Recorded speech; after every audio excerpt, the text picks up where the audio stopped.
नमस्कार दोस्तों, मैं रमन बिजारिया गांव केरिया वाली तहसील जिला फाजिलका जेएम पिगरी फार्म पे और आपका हार्दिक स्वागत, हार्दिक अभिनंदन है।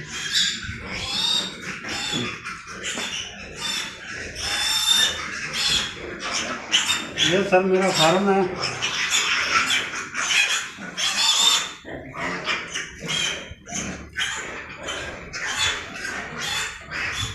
अच्छा सर।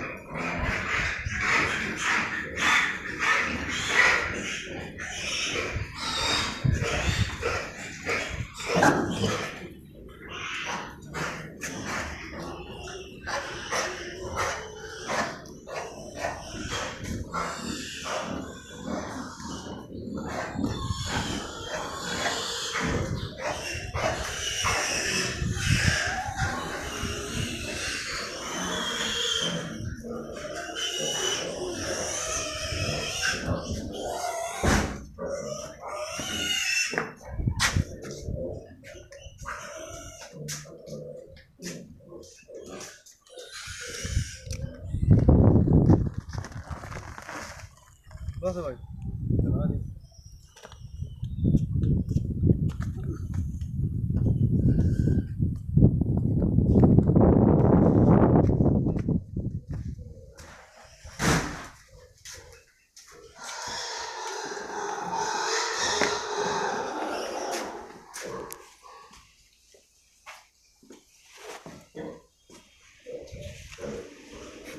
दोस्तों ये सारा फार्म मैक्सिमम फीड ते है। 3 सालों तो पिछले 3 सालों तो फार्मिंग कर रहे हैं। 1 साल तो मैक्सिमम फीड ते है।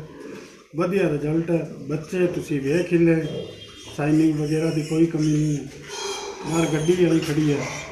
7 जनवरी 2019 तो परमानेंट मैक्सिमम फीड ते है।